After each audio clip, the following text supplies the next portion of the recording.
eriwe akpọ ndị nwere ego ha riwe o mana arụmarụ akpọbanye ụmụ ogbenye ka anyị rụgbuo onwe anyị chetakwa na elu ụwa otu ndị a ebe o elu ụwa abụrụla nke otu onye nyere mmadụ eme ego akọkwala m ozu ọkụkọrị mmadụ eme ego ya akọkwala m riwe eri gị mgbe ere ndụ mgbe ị nwụrụ ilebe anya n'elu ere ndụ chop your money now. For those of you who pack money in the bank, Bob na gina gajego one every day, gidi godo. Chop am now. Life na one, so once you don't die, you did hear bigger na burial. I know na table tawaria. Even when you did not eat it while you are alive. I landed in the idea and no. So at this time around, do anything you can do just to make sure you are on this right track. Eat your money now.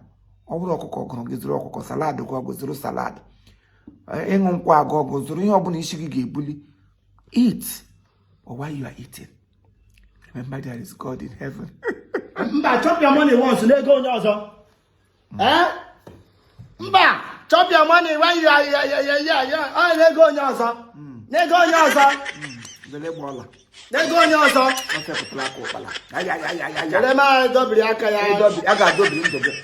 Maka ihe ụlọ a ga-adobi ngụ ugbu a maka tupu eriri ya fọrọ ka a ga-adobi ọ nwata ibe gị gotere ihe ugbu a butere m akụ na-ebu ajụ ka akụ ya bugere na ajụ buga ajụ akụ na-ebu ajụ buru ajụ ọtọ ebutere m ajụ ọkụkọ ajụjụ buturu gị isi ebugba fere ka ụkpala ntị ike la ahụ ya budoza ana m n'ime ụlọ gị mana anọ chop your money when you are young, chop your money when you are this nyenu m ọkụkọ ma dobiri n'aka oge zụrụ ya ego oge gị ole ka ị kpatara kamgbe m gbara m gị nọkọtagwule pote hụ ọchịchara kokrochi wee die with shetos mụta ya fry ya sị m papa chọp kokrochi ndị China ta ya tamta ya ọwụdị ihe ọjọọ onye ọzọ butere m ihe onye ọzọ erie ya ịnụ n'uche ọkụkọ gbapụta kamgbe m na-azaga ụlọ m ga-efichacha ebe niile ife pụtakwara gị gaga yiri ọgọm abụla abatiwe ọgọdọ ma ị ga-okpusi ite bicycle ga-agaji ọnwa aga m anwụta aga m anwụ echi. You want to come and eat where you did not sow. Ụmụazị ibe gotoro erikwe adọkerikwe ha nke ozu ọkụkọ